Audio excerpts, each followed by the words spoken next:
Hola, hola compañeros y compañeras de Derecho, ya estamos aquí una vez más en lo que viene siendo nuestra materia de ontología jurídica. Materia más que técnica o más que vinculada con alguna ley, con algún artículo de la Constitución, con algún proceso o procedimiento.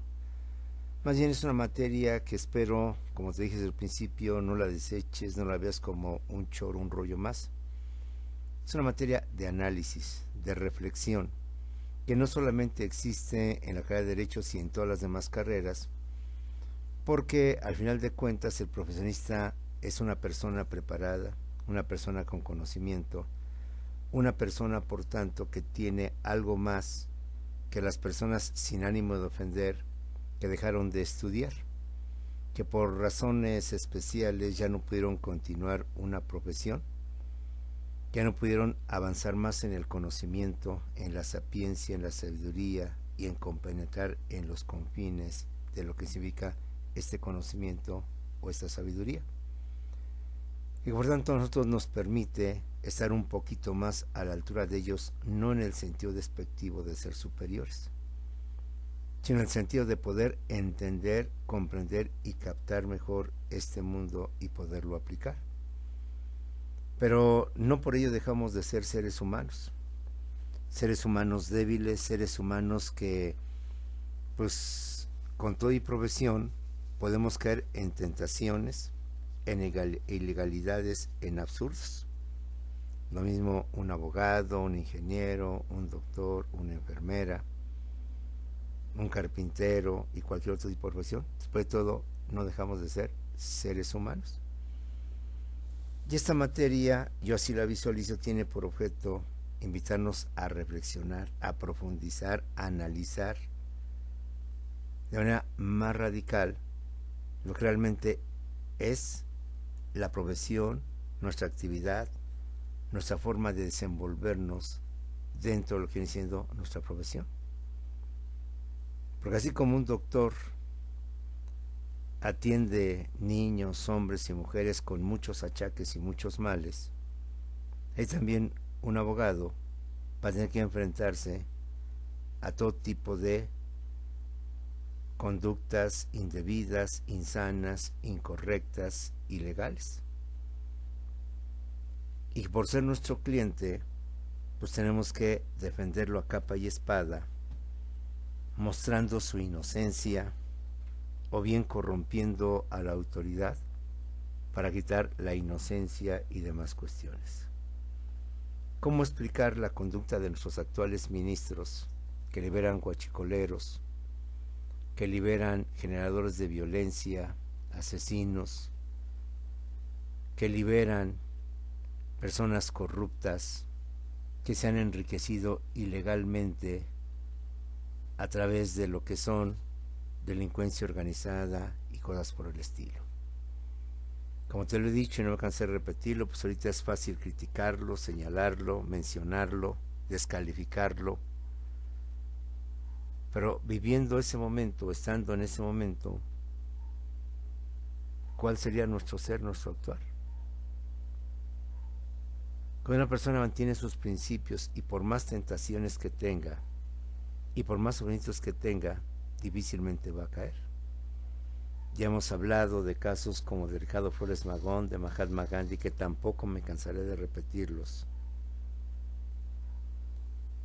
de el mismísimo Jesús como hombre, como ser humano, independientemente de su aspecto divino, veámoslo como hombre, como ser humano, y otros más que no cayeron en la tentación, que se mantieron firmes en sus valores, en sus principios, y que los convirtió algunos en seres virtuosos, otros en héroes nacionales y otros inclusive hasta en dioses.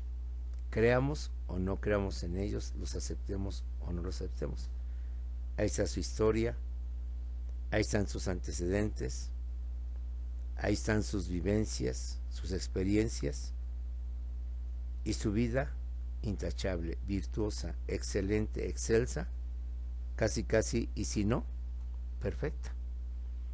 Continuemos pues por esta materia analizando lo que es el cristianismo. una fuente inagotable de valores. Una fuente inagotable y muy compleja y muy abundante de valores, de principios, de convicciones. Y aquí una pregunta: ¿quién inspiró a quién? Dios, la religión, sus dogmas, a la sociedad, a la norma jurídica, a la ley, o la ley material inspiró a la ley divina y con ello los valores y demás cuestiones. Al final, normas morales, normas sociales, normas religiosas, normas jurídicas, tienen un mismo fin: el bien, la justicia, ¿sí?, la humildad, aunque su fuente o su origen es diverso, unos en la ley humana, otros en la palabra de Dios, otros en las tradiciones y costumbres de la sociedad, en los consejos y regaños de mis padres, de mis abuelos, pero en esencia, siendo lo mismo. Hoy vamos a continuar con el cristianismo, que ha dado lugar a dos cuestiones: la moral cristiana y la ética cristiana. ¿Son lo mismo? ¿Son cosas diferentes? ¿O cuál es la diferencia entre moral cristiana y ética cristiana, derivado de la doctrina y de las palabras de Jesús, con el máximo representante de esta corriente, de esta religión, de este pensamiento, de esta doctrina? En términos generales, si englobamos a todo, como lo vimos en la clase anterior, para que aquellos que son católicos no sientan despreciados o se sientan que no, englobamos ahí a todos, por cristianismo de Cristo, más no por cristianismo de lo que es esa tendencia cristiana en contraposición al catolicismo. Estamos en materia de teología jurídica, el tema es moral cristiana y o ética cristiana. Les habla el profesor Simón Peralta Sástiga e iniciamos con estos temas. La moral, compañeros, los valores se pueden ver desde diversos puntos de vista.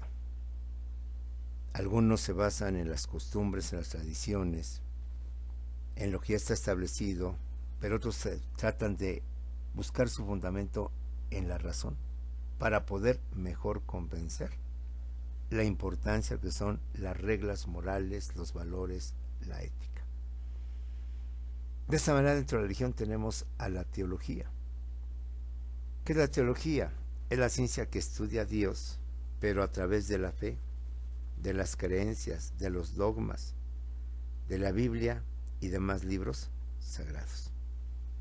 La que no escudriña, la que no pregunta, la que acepta, la que se somete a lo dicho, a lo señalado por los libros, por las creencias y por la fe. La que no acepta ninguna contradicción, la que no acepta en ningún momento un criterio diferente a lo que dice estos libros sagrados, lo que dicen los dogmas o las creencias. La teología es la ciencia, aunque parezca increíble decirle ciencia, pero así es la ciencia que estudia a Dios, pero a través de la fe, de las creencias, de los dogmas, de la Biblia y demás libros sagrados, donde se encuentra el fundamento justamente de su fe y de sus creencias religiosas. Esto ha dado lugar a la moral cristiana. La moral cristiana es estudiar y aplicar los valores en base a la doctrina de Jesús, a sus enseñanzas, seguirlos de forma dogmática para vivir como Jesús, imitar su mismo estilo de vida y comportarse de acuerdo con los valores del Evangelio. Dentro de la teología tenemos a la moral cristiana. ¿Y qué es la moral cristiana?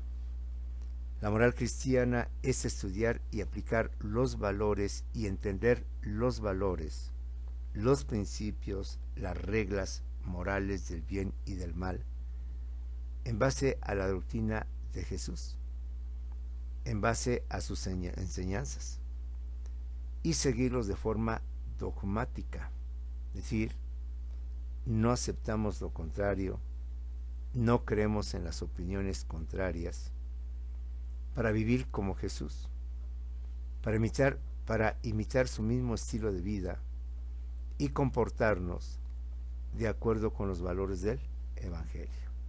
Es decir, la moral cristiana, que son los valores, los principios que van a regir nuestra conducta, los cumplimos, los acatamos y supone que los aplicamos por nuestra fe, por nuestras creencias, porque creemos que así es, que eso es lo justo, que eso es lo bueno, que eso es lo correcto. Somos dogmáticos.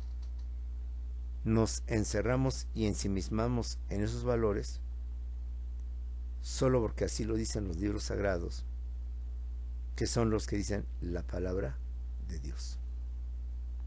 Y somos fieles, verdaderos fieles, los cumplimos. Y si nada más somos fieles de palabra, pero no de hechos, pues difícilmente los cumplimos, difícilmente los llevamos a cabo. Tenemos, como dice, una moral. Porque en los hechos no los cumplimos. Aunque en la palabra sí somos fieles seguidores y aplicamos esos principios. La doble moral. En contraposición a la teología y a la moral cristiana, tenemos la teodicea y la ética cristiana. Son lo mismo, pero se contraponen en cuanto a cómo entienden los valores y cómo tratan de explicar los valores, cómo creen en Dios o tratan de comprobar la existencia de Dios, para unos en la fe y para otros a través de la razón, para uno a través de forma dogmática y para otros en forma razonable. ¿Qué es la teodicea en contraposición o contrarrespuesta a la teología? Es la parte de la metafísica y de la filosofía que estudia a Dios, pero no por medio de la fe, de los dogmas o creencias religiosas como lo hace la teología, y hay la diferencia.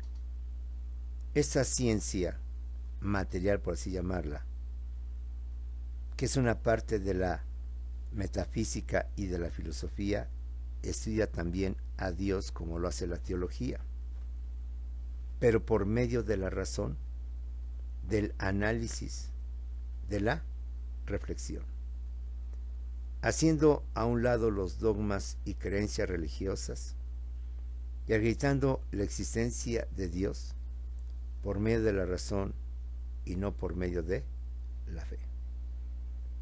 Y esto fue justamente lo que hicieron, entre otros, San Agustín y Santo Tomás, con los filósofos representantes del cristianismo en la Edad Media, quienes trataron de mostrar la existencia de Dios no a través de la fe, pues son filósofos, sino a través de la razón. Y aunque esto pareciera imposible o difícil, dentro de la filosofía, dentro de la metafísica y dentro de la teodicea, no es tan difícil, no es tan imposible. Porque la razón o el razonamiento es una capacidad, es una aptitud que tiene el ser humano para que a través de argumentos lógicos y congruentes, sea de pruebas, de evidencias, de videos, de fotografías, se pueda comprobar y acreditar la existencia de lo abstracto, de lo intangible, de lo metafísico, de lo que no podemos percibir, tocar a través de los sentidos. Porque esa es la metafísica, la que estudia lo que está más allá de la materia, la que estudia lo que está más allá del mundo físico, es decir, lo intangible, lo invisible, lo inmaterial. como son Dios, el alma, los espíritus, los ángeles, los demonios, los arcángeles, los serafines. Porque como lo hemos dicho en filosofía jurídica y en otras materias, la filosofía no se opone a la ciencia, no es contraria a la ciencia. Pero la filosofía no se conforma con lo que dice la ciencia. La filosofía quiere ir más allá de lo que dice la ciencia. Está bien, no existen los ovnis, no existen los extraterrestres y no existe Dios, porque no hay pruebas, no hay evidencias de comprobarlo o de acreditarlo. Así es la ciencia. La filosofía dice, está bien, te respeto. No estoy diciendo que tú estás mal y que estás equivocada, simplemente te respeto. Pero déjame a mí, filósofo, ir más allá de lo que tú dices. Déjame ir más allá para dar de demostrar que estás mal o demostrar que estás bien. Pero no a través de tus instrumentos, del laboratorio, de tus técnicas o tus tecnologías, sino a través de la razón. Con argumentos claros, congruentes, que difícilmente podrás debatir o contradecir, como lo hemos visto en las otras materias, filosofía jurídica, lógica jurídica y demás materias. Pues es una cualidad o virtud, como lo hemos dicho, que debe tener el abogado.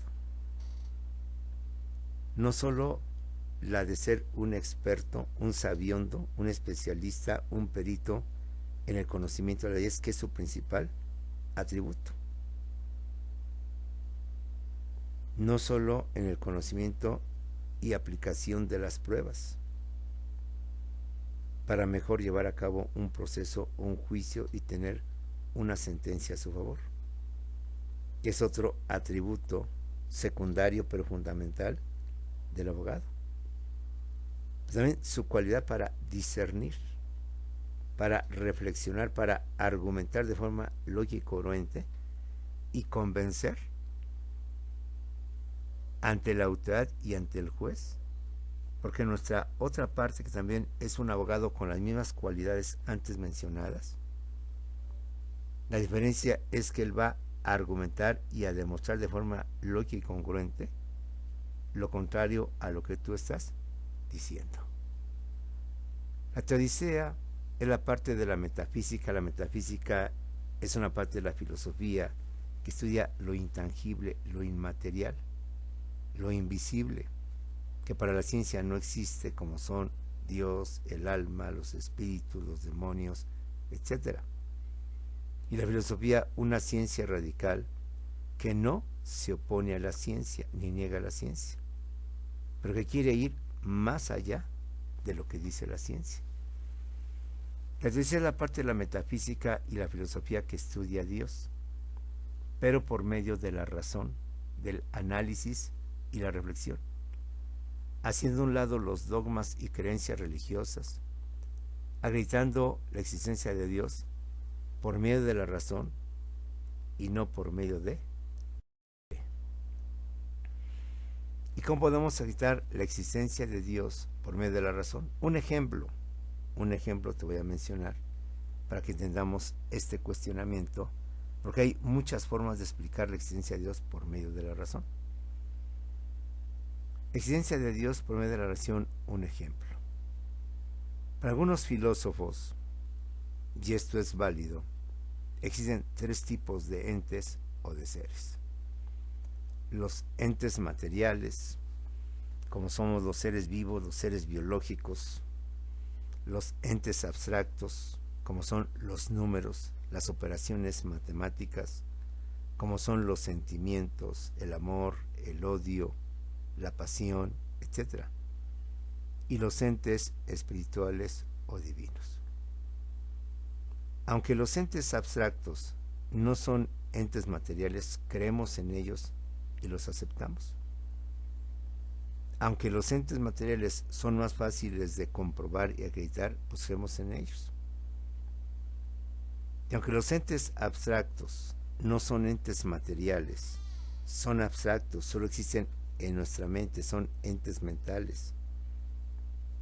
Solo existen dentro de nuestra mente, como son los números o los sentimientos, sí los aceptamos y sí los creemos, aunque no tienen una existencia material.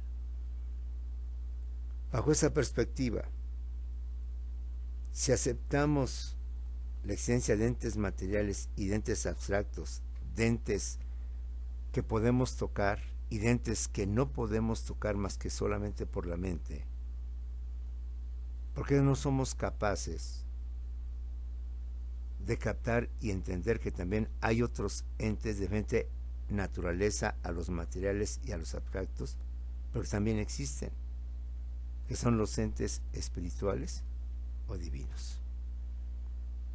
Entonces, si somos capaces de entender a los entes materiales y a los entes abstractos que no tienen existencia material, ¿cómo es posible que el ser humano no sea capaz de entender y de comprender a los entes divinos o a los entes espirituales? Los entes materiales son todos los seres vivos y manifestaciones de la materia, que podemos percibir a través de nuestros sentidos: ver, tocar, oír. Incluso la de aquellos que solo podemos oler o degustar, saborear. Fíjense qué cosa tan interesante. Los sabores no tienen existencia física, sin embargo, creemos y aceptamos de su existencia. Los olores no tienen existencia física. No los podemos tocar, no los tocamos ver, pero sí los podemos percibir a través del olfato. Y podemos percibir olores agradables, un perfume, olores desagradables, un cuerpo putrefacto o en estado de descomposición. Y aunque están lejos de nosotros, sin que los hayamos visto, deducimos: oye, por aquí hay un perro muerto, un gato muerto, o hay algo. Yo no veo los sabores. Yo veo un pastel y digo, qué rico se ve, qué sabroso está. Pero cuando yo lo pruebo, me doy cuenta que no es cierto. Aunque en apariencia se ve rico y apetitoso, ya al probarlo, mi gusto me da a entender que está desabrido o que está demasiado mieloso. Pero el sabor simplemente lo percibo por el gusto, por la lengua. Pero en realidad, ¿dónde está el sabor agrio? ¿Dónde está el sabor dulce, el mieloso, etcétera? Miras tú en la miel, bueno, ahí está la miel. ¿Qué parte de la miel forma lo dulce, lo mieloso, lo azucarado? De igual manera, que ahorita vamos a ver los entes abstractos. Los materiales son todos los seres vivos y manifestaciones de la materia, que podemos percibir a través de sus sentidos, que es la vista, el tacto, el oído. Incluso la de aquellos que solo podemos oler, lo que viene siendo el olfato, o degustar, lo que viene siendo el gusto, o lo que viene siendo la lengua, saborear, la boca. Es decir, somos capaces de querer y de aceptar cosas que, aunque no las vemos, sí las podemos percibir por nuestros sentidos. ¿Y algo más? Los entes abstractos son todas aquellas entidades que son creadas y solo existen en nuestra mente, como son los números, los sentimientos y los valores, pero que materialmente y físicamente no existen, pues solo los expresamos con símbolos, como son los números, o los manifestamos los exteriorizamos como son el odio y el amor, etcétera. Los percibimos no por los sentidos, por la vista, el tacto, sino por la mente, por el cerebro y no por los sentidos. Los números, piensa en cualquier número, y esto ya lo hemos hablado en filosofía jurídica. El 10, el 20, el 50, el 1, el 0, no existen, no tienen vida material. ¿O en qué parte del mundo, del universo o de la Tierra están la familia del 1 o la familia de los 1000? ¿Dónde está el 5? ¿Dónde anda el 4? ¿Desde cuándo existe el número 4? No, son entes creados por la mente humana que nos ayudan a realizar infinidad de operaciones, infinidad de cosas. Si estos mentes que solo existen en la mente humana no se hubieran creado, ¿cuántas cosas el ser humano no hubiera inventado, hubiera creado? Sí están en un pizarrón, pero es su representación gráfica, más no que esa hacía su existencia. Los borras, desaparecieron. En consecuencia, si nos vamos a otro extremo, entonces los números son inmortales. Pero aunque los borres y los borres, no faltará otro que los vuelva a poner y por tanto vuelven a vivir. Somos capaces de aceptar la existencia de entes inmateriales, de entes que no tienen lugar ni espacio en la naturaleza, sino que solo están en nuestro cerebro, en nuestra mente. Igual los sentimientos, el odio, el amor, la valentía, la cobardía, la justicia, la injusticia, son sentimientos que expresamos, que manifestamos. Pero ¿dónde están? ¿Dónde se encuentran? La biología, la fisiología, la psicología y otras ciencias solo atinan a decir que están dentro del cerebro, dentro de nuestras neuronas. Pero ¿en qué parte de nuestro cerebro se encuentra el odio?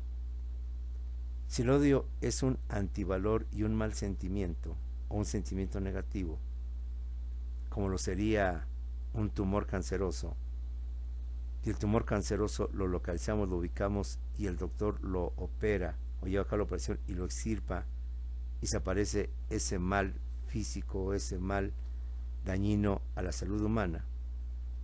Y el odio es lo mismo, el odio nos puede conducir a la venganza. La venganza nos puede conducir a matar, a cometer un homicidio. ¿Por qué no exterminamos de todos los seres humanos el odio? Y hacemos una humanidad que no conozca el odio, para evitar guerras, evitar homicidios y cuantas cosas negativas que conlleva el odio.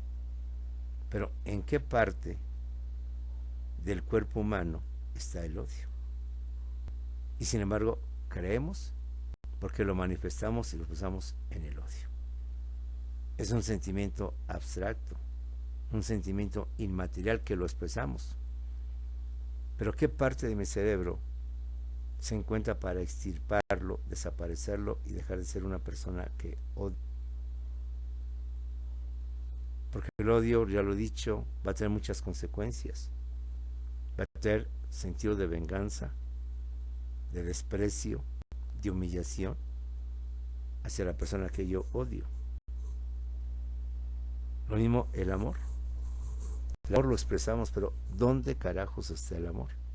¿En qué parte del cerebro se encuentra el amor?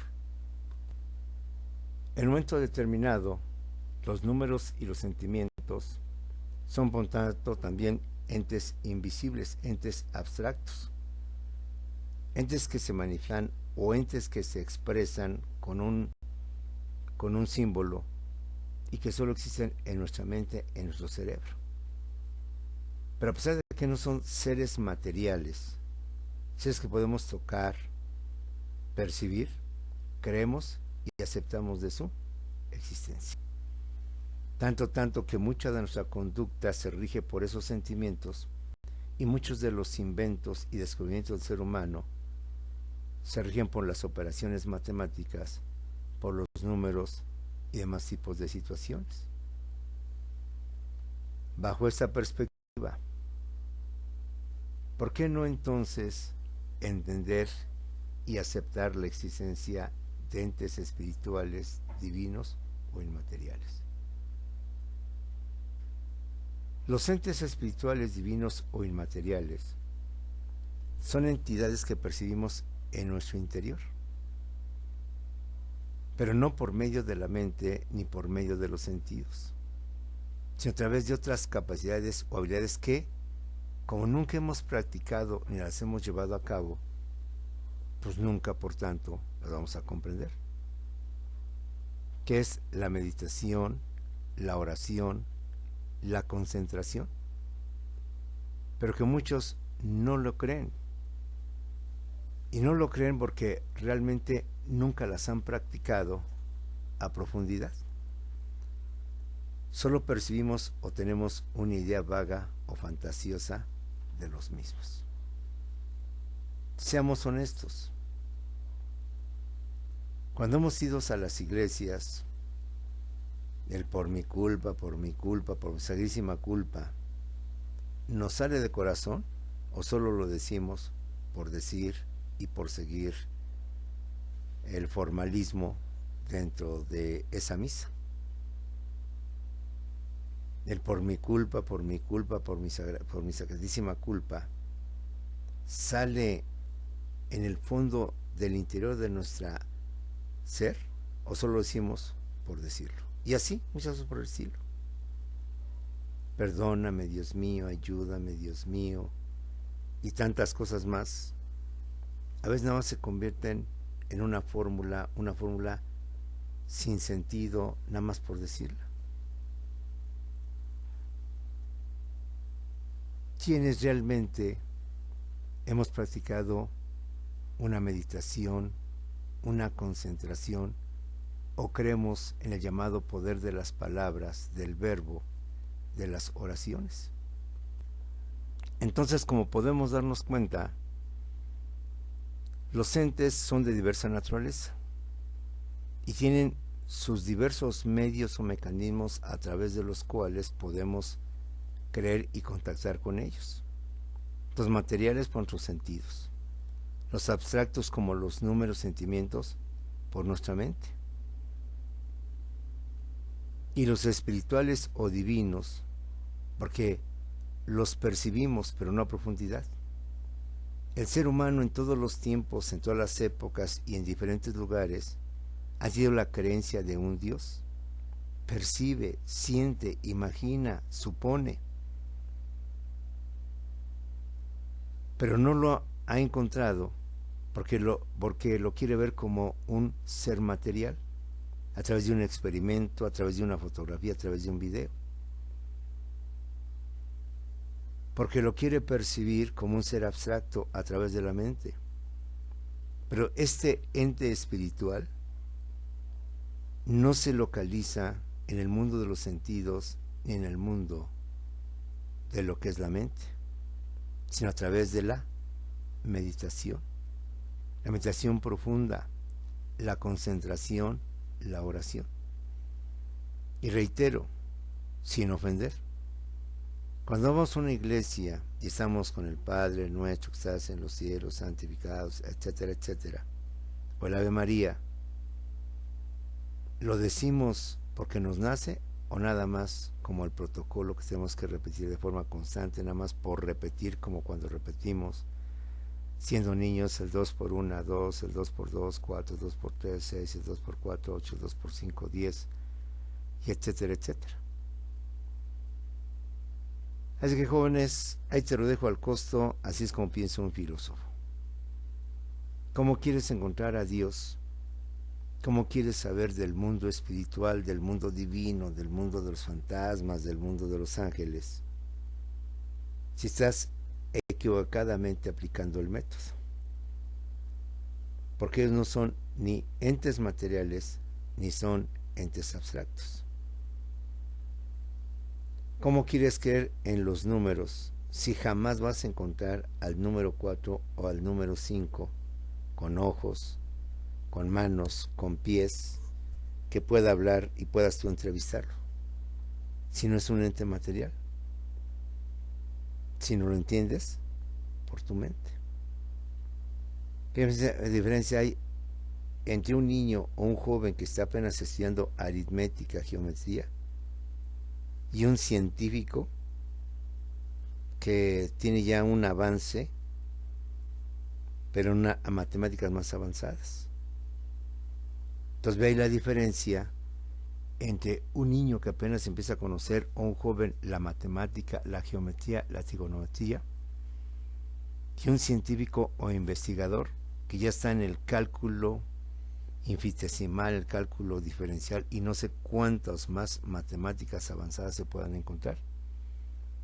Que cuando él me las explica no las entiendo. ¿Y no las entiendo por qué? Porque mi mente no ha captado todavía ese tipo de entes. Se entiende nada más el 2 más 2, el 7 por 7 o el 24 entre 2. Pero más allá de eso, no lo entiende. Porque mi mente no está apta todavía para entender ese galimatías o ese tipo de situaciones. Entonces, los entes abstractos solo existen en la mente y a través de la mente los podemos percibir del cerebro, del intelecto, de la inteligencia. Por más que los veamos, por más que los escuchemos, simplemente la mente es la que dice, es cierto, el resultado es esto. Estoy de acuerdo con el resultado que obtuvo el profesor. Y lo expresamos en el pizarrón, en el cuaderno, porque si así no entendemos las matemáticas, ahora imagínate que el maestro nos hablara solamente al aire y multiplica y divide y saca el algoritmo y te da tanto, ahora divídelo y ahora saca su múltiplo y por tanto, etcétera, pues menos lo entenderíamos. Si somos capaces y tenemos esa habilidad o esas virtudes de captar entes que no son materiales, entes abstractos o entes que sí son materiales a través de los sentidos, ¿cómo es posible que solo aceptemos dos tipos de entes ante un mundo tan múltiple, tan complejo, y no podamos aceptar a los entes divinos o a los entes espirituales? Como puedes ver, la teodicea, que es lo opuesto a la teología, estudia a Dios, pero no por medio de la fe, sino por medio de la razón. Y bajo este mismo contexto, que es la ética cristiana. La ética cristiana es la parte de la teodicea, que estudia y explica los valores por medio de la razón, el análisis y la reflexión, para encontrar valores universales y absolutos que por convencimiento todas las personas adopten y practiquen sin interpretaciones diversas o contrarias. Es decir, la moral cristiana busca en la fe y en los dogmas qué es lo bueno y qué es lo malo. La idea cristiana busca en la razón y por medio de la razón y del análisis qué es bueno y qué es malo. Porque la moral cristiana pues nos deja, según nuestras creencias, a interpretar qué es lo bueno y qué es lo malo. El evangelista, el cristiano, el católico tienen sus diferencias. Pero la ética cristiana que hacemos por medio de la razón, tratamos de convencer y de razonar que las cosas son así de forma convincente, de forma clara y de forma congruente. Cuando esto se logre hacer, entonces todos tendremos valores únicos, universales, pero en su significado, no en su palabra. Porque todos sabemos y hablamos del bien y del mal, pero no todos coincidimos qué es el bien y qué es el mal. Y la ética cristiana tiene por objeto que por medio de la razón nos pueda convencer qué es en sí el bien y qué es el mal, conforme a las enseñanzas de Jesús, pero que católicos, cristianos, evangelistas tengamos ese mismo concepto, aunque en cuanto a otras interpretaciones, que Jesús solamente fue el mensajero y no el Hijo de Dios Padre, que María fue la Madre de Dios, de Cristo, pero que no es una divinidad, no es un ser para elevarlo al nivel de Dios, de divinidad, sino solamente un ser que prestó su cuerpo para dar la vida, pues son cosas que dejaremos que así sea. Pero lo que tenemos que ponernos de acuerdo, según la ética cristiana, es que todos podamos coincidir y todos tengamos el mismo concepto del bien y del mal, de lo justo y de lo injusto. Tarea difícil, pero pues así son las cosas, compañeros. Ese es el mundo de las ciencias sociales, de las ciencias humanísticas, como es el derecho, en donde difícilmente nos tendremos que poner de acuerdo. Donde difícilmente todos los abogados van a coincidir, y tú como futuro abogado y tu contraparte van a decir, no, pues sabe que el señor juez creo que estaba equivocado, le doy la razón al abogado, porque en efecto así son las cosas. Tú serás aferrado a tu tesis, a tu tendencia de que tu cliente es inocente o tu cliente es culpable. Y por más que haya de lo que haya o que exista de lo que exista, te seguirás aferrando dogmáticamente a que tu cliente es un inocente, aunque tú estés consciente y sepas de antemano que él te lo confesó, de que sí, él es el culpable. ¿Hacia dónde vamos? ¿Hacia dónde encaminamos nuestra ética, nuestros valores? ¿A nuestros intereses o a nuestros principios? ¿A nuestros valores o a nuestros antivalores? En fin, jóvenes, difícilmente nos pondremos de acuerdo, pero al menos la idea de esta materia con filosofía y todas las que hemos llevado es no tener un pensamiento dogmático, sino abierto, con opiniones, con criterios completamente diferentes y hasta opuestos. Jóvenes, con eso terminamos esta parte de teología jurídica. Nos vemos para la siguiente clase, para seguir en este análisis de temas o de conceptos quizás abstractos, pero que la idea es obtener criterios únicos.